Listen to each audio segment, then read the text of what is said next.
Putting E on everything, for me personally, it came about from the things that I heard growing up. You know, just understanding how impactful words are, you know, and how they can change your life. They can help or hurt. So in this generation, in this day and age, people are saying anything, you know, and they're encouraging anything. So, you know, I just came up with a thing on putting E on everything from my series of A Handful of Success, which is to anything that comes out of your mouth, you need to put E on it. It needs to be encouraging, it needs to be exciting, it needs to be enthusiastic, it needs to be educational or empowering. You know, those are the things that we need to be speaking into one another. It's hard enough to live life alone, you know, without having a little bit of encouragement, without somebody being excited about something, somebody being enthused about something, somebody being empowering, somebody educating someone. All the ignorance and the prejudice that we have, that we deal with in our country and we deal with in this society, you know, we're not going to get better at them if we don't start putting E on a whole lot of it. Now, most of you guys have heard it. You didn't know about a show of hands. I can do all things through Christ who strengthens me. Now, how many of you have heard that before? You heard that, okay. Now, how many of you guys believe that? Believe that? How many of you guys, okay. You know, some of them still not sure, we question it. No, I understand. And it's easy to question it because I have found that man knows more than he understands. And in 15 minutes, before I'm done, we're gonna understand what brick by brick is. I think sometimes, you know, some things, you know, seem like they might be too big for somebody else's idea. And you think there's a whole lot of great things that wouldn't happen in this country if somebody wouldn't have empowered somebody. And, you know, we're looking at what empowerment is. We see it every day. We're just not conscious of it, and it's just because of our selfish mindset. But empowerment, you know, I've needed to be empowered in my marriage. I need to be empowered in being a better father. I needed to be empowered in not giving up and being a better businessman. I needed to stay empowered on constantly trying to come up with crafty things to connect with America's people and those outside of the country as well. We all need to be empowered. If anybody tells you that they don't need it, they're lying. You don't get very far without an encouragement or help or level of empowerment from somebody else. Prove it. Somebody's in front of you, make them prove it. You better not get tired. You better not get tired. Make them prove it. And be a good teammate. And love on them the whole way. Any of that makes sense? You know, hating to lose or loving to win, you know, we're just, again, we have to deal with the reality. We're in an entitlement generation, and they've had to work for very few things. So if everything is handed to you, you don't know what it is. You don't understand the enjoyment. You don't know how it feels to actually put yourself in a position to go and win something. Everything's come to you. Everything's simple for you. You haven't had to push through and really understand blood, sweat, and tears. It's easy to say, but actually living it, very few in this generation have done that, because if this door shuts, they'll just keep going to another door that'll open, that'll make things easier for them. They won't fight. We haven't fought for very much, you know, at all. Everything. Everybody wants something given to them. Black America still wants white people to give us something instead of just fighting and taking care of our own communities and doing what we're supposed to do. People still are wanting something that they're not willing to give. It's not just your idea. You have to add something to it. You have to add something to it. Make a brick by brick, one at a time. Hey, Paul said one at a time. I was hungry, then I was full. I was abased, then I was abound. Brick by brick, he got better at every area of his walk in life. He got better at every area of being a man. And because of that, I can do all things through Christ who strengthens me. It's because of that. It's because of what comes before. It's because of the work that you put in. That's why you expect victory. Too driven is the mindset that you have to to be successful. You have to have a mindset. You have to have a way that you get up and start every day and you end every day. And for me personally, that's how I got to where I am. I just decided to be too driven. I decided to eliminate excuses. I decided to stop focus on the fact that I was dyslexic. I stopped focus on the fact that I didn't have money. I started to stop focusing on all the things that weren't getting me anywhere. And I just said, I'm gonna be too driven to do anything other than succeed. And then the plan that I went after, the plan that I exerted in my life, the plan that I pushed forward in my life was reps. Being a former athlete, you know, you hear reps all the time. You know, I was released from some teams because they said, hey, you didn't get enough reps, you didn't have enough reps. And then when I got into coaching, when that kid gets more reps, as he grows up, when he goes from a freshman or a red shirt into playing, whatever it is, reps gets you better. Every day you become a better husband by taking the reps on focusing on becoming a better husband, a better father, a better coworker. No matter what you do, reps are important. If you get them, you get better. If you don't get them, you stay stagnant. And then I just turned it into an acronym, which means relentless execution, preparation, success. You know, you have to be relentless. You know, the things are tough. You can't quit at the end of every day. You have to stay at it. You have to stay at it. You have to stay relentless. There's nothing else that matters to you than accomplishing that goal and getting better at the things that you want to get better at. And execution is just not aimlessly just going through life, just, hey, here I am. I'm in class today. Here I am, I'm back at the job today. Good morning, it's Monday.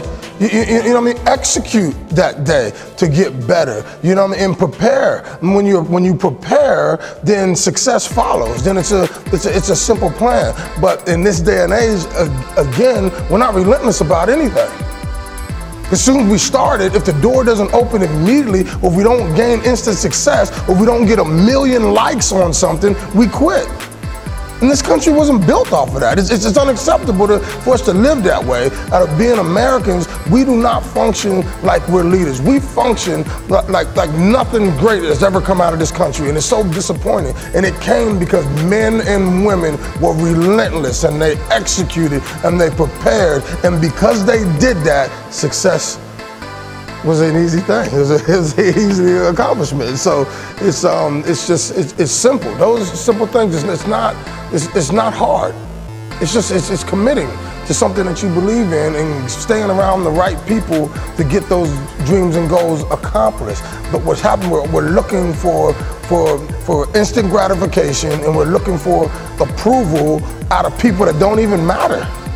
Don't even matter. Like when I talked to the kids last night, Alexander Graham Bell, you had to be crazy to sit and say, back then, in that day and age, hey, I want to talk to somebody that's not even here. Do you understand that? In that time, just how incredible that was. You know, to sit and think about, you want to talk to someone 1 million miles away, well, they're born into that. They're birthed into that. They arrived with cell phones. They can't even properly appreciate what it took, how people looked at him and said that he was crazy.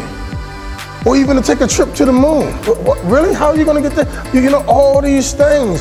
We're birthed out of that, but we function like we're not. And there are not enough of these great things about our forefathers and women and the things that they achieved and accomplished. We don't share those things. We don't share those things. Like really, to establish a real underground railroad, I mean, that is just like what Harriet Tubman did was just incredible. You know, you could go to any plantation and talk about that, and they would look at you like you crazy.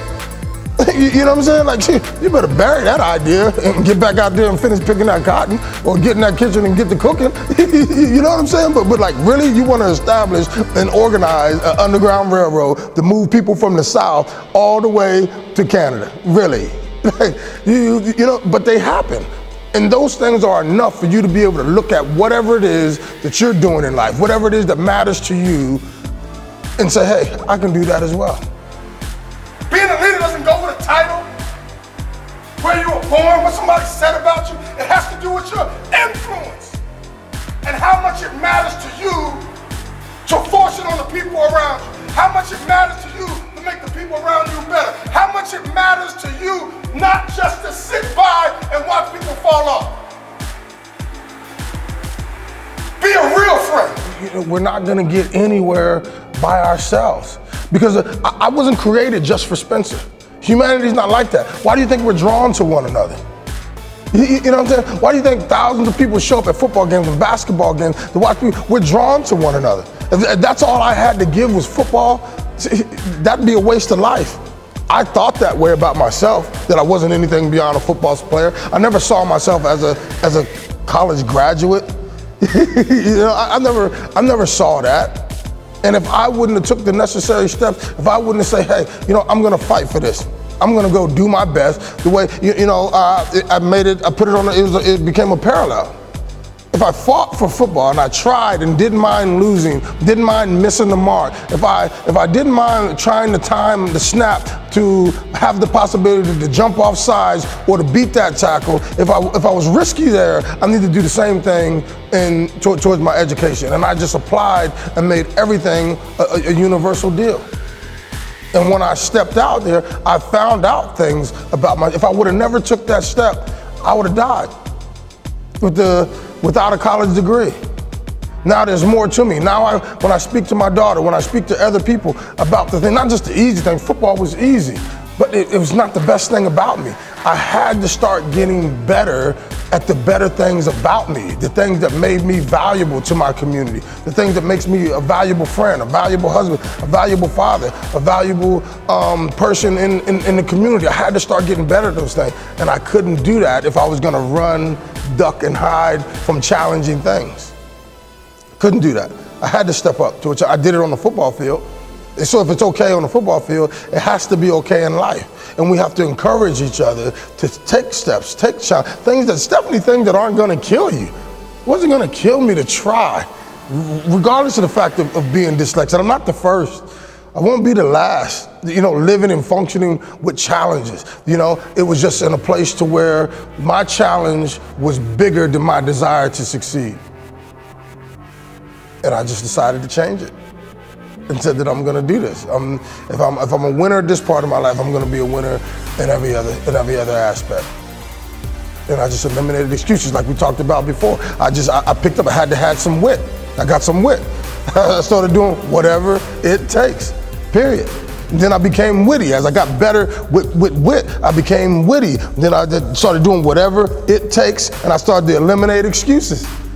When I did that, you know, everything in my life is better. My marriage is better. You know, I'm a better person. I'm a better father. I'm a better friend. I'm a better brother. I'm a better son. You know, all the things that really matter at the end of the day, I got better at.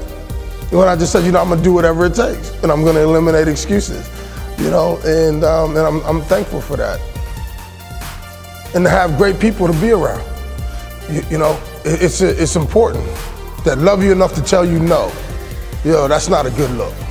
That's not a good look. Hey, yo, relax. People, that's so important.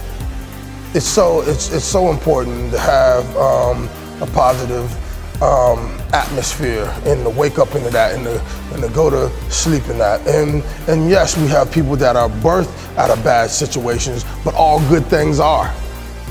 You know, because nothing comes without friction.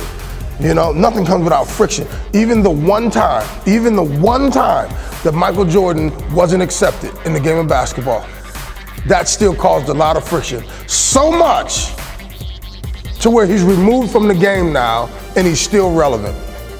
It still caused a level of friction that motivated him. So tons of great things are birthed out of bad situations. So we can't avoid that, but it's in us to get on top of that. And we just have to do a better job collectively as countrymen, as coaches, as parents, in doing that. It's not gonna kill your kid to discipline them. It's gonna make them better. You die, you give them everything, and then they face a world that don't care about them the way you do. Why are we preparing our young people that way? But that's how we're preparing them. That's how we're preparing them. You know, we're not preparing them to face people that don't care about them. We're not preparing them to face people that have funny attitudes, that are quirky. We are not preparing our young people properly to face the world. They're very scared, and they function like cowards sometimes. And that's not what this country was birthed at. We're not birthed out of cowards. We're birthed out of men and women that have fought wars after wars that we've lost, but we went and we had representatives. They stood up for people. And you know, we see doors opening all over the world in this country because somebody stood and fought. We're not birthed out of that, but we're raising our kids contrary to our atmosphere. You know what I mean? To our atmosphere. You take anybody's favorite team and you go back far enough, guess what? You know, black men and women weren't good enough to be a part of those institutions. But somebody fought for them to be a part of those institutions. And now majority of people's favorite teams, regardless of where you are and what your mindset is, there are black people there. Somebody fought. It's all around us. But we ignore, or we don't think the things that really matter are relevant, and they are. they are. It's simple. It's not rocket science. You don't have to be a Phi Beta Kappa or you know, a genius mindset to know how to treat people properly and to understand the value of encouragement. You know, just saying good morning changes some people's life. The fact that somebody spoke to them, you know, and acknowledge them first. We don't, so that's, you know, and that's the whole thing when it comes to putting E on everything. You don't know what that excitement about somebody else's life just did for them, what that level of encouragement just did for them, what that small gesture of empowerment just did to them, what that bit of education, something that you taught and shared them, did with them. You know, it's incredible. We don't do enough of that. We got to get back to the place to where we do enough of that. When you get around one another, you find their interest. I room with a buddy, his name was Lance Barker. White boy, hunted and was proud. And he had these razor tips on his arrows, and I would go get them, and I would touch them and cut my fingers up. So he started taking me hunting, and I got good at it. Because I got good at it, I think I'm a better redneck than he is when it's time for me to be a redneck. We made an investment in each other's lives. You back up, I graduated high school in '91. That was very difficult because you didn't have a lot of resources. Okay, if I really wanted to study something, I had to go to the library. I had to leave my home. I had to get up out of comfort and leave my home. And then you know what? The library was going to close at some point. So I couldn't dig and stay hungry for enough knowledge, because even if I got excited, at some point, hey, we're closing. You can lay in your bed, you can be in your car, you can be anywhere and hit Google from your phone and research and connect with people all over the world that identify with you. It's unacceptable. We're not living in that age anymore. I'm sick of it. It's unacceptable for anybody not to be whatever it is that they want to be. It's unacceptable to sit and cry and complain about things. It's all on there, but we indulge in garbage. In garbage. You find 10 things that are popping off right now today that really matter, and they get a lot of play. We indulge, we're attracted to garbage. So we stay around garbage. We don't do those things. Well, if these certain individuals don't agree and don't support this mindset or this thing within, it must not be good. That's a lie. Get around people. You have the opportunity, research. Punch in your idea in the Google bar, in the search bar, and find out how many more people are thinking like you and see what they did. You know, it even happens on the negative side when criminals get together in the penitentiary. You know, what did you get busted for? Oh, I got busted for so-and-so. Oh, you know what? If you would have did this, you wouldn't have got caught. Even in the penitentiary, they share information. They share. You know what I mean? But out here, you know, the lack of, or just, people just aren't excited. They're just not happy with where they are, because we are in an age to where instead of getting better at who you are, we constantly try to be somebody we're not. And then you're failing at that person, and you're miserable, and then you're going into depression, and then you take all of those things and you dump them off on other people. It's just, it's a sad thing. It's a sad thing. You know, and we should be a lot better, and my hope is that we start taking those necessary steps to be better countrymen, you know, better coaches, better mothers and fathers. You know, I mean, these kids, they don't know what it is to earn anything.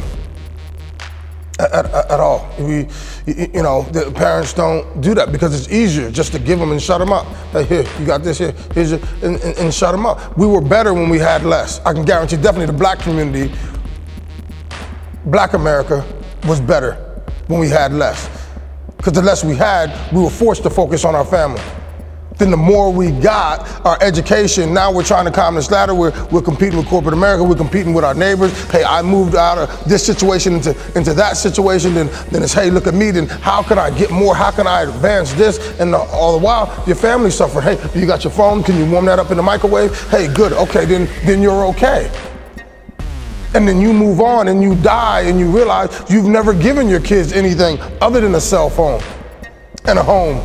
You never spoke anything into them. They don't know anything about their grandparents. They don't know anything about you. And we're just expecting. Like I told the coaches like that, you can't just expect to hear you're 18 or because they're a successful athlete that they know everything. Because they don't. You don't know what their home life was. So we're doing that as well. We're giving our kids everything, but we're leaving them with nothing. So when it's time for me to draw from something, my well is empty because dad never spoke into me. My well is empty because mom never spoke into me. So it's easy for our daughters to buy in and accept being called bitches and hoes because mom and dad never told them that they were any more than that. They never told them any different. They never told them not to accept that. They gave them a cell phone and when you get on that cell phone shows you bitches and hoes. It shows you tramps. It shows you trash that's being accepted, and then you believe that you're a part of that. So when you're not taught different, I can't expect them to be different. You can't expect what you don't inspect. If you don't inspect something, how do you expect it? And be successful. If you don't do the research, if you don't inspect something, how do you expect a certain outcome if you don't inspect it? So the way some men behave, you don't know what their background is. You don't know if they're ever told that. I watch. Back in the day, girls would sneak out of the house wearing one thing and either have their girlfriend bring another set of clothes for them, or they would put their skimpy clothes in their purse because they knew they couldn't leave mom and dad's house dressed like that. Now mom and dad are dropping them off dressed like that. And you don't understand why men respond to them and treat them a certain way. Moms and dads are dropping off young men with their pants hanging off of their behind. Back in the day, it was a struggle just to have clothes. I would get whooped if I played in my school clothes. You had school clothes and you had play clothes. That wasn't the deal for everybody, but for me, in my community, you didn't do that. It was hard enough, the balance, you gotta take care of that because we're just trying to keep food on the table. We're doing the best with what we have. So the mindset and the understanding, that hasn't changed. The formula to success hasn't changed. We just care less about it.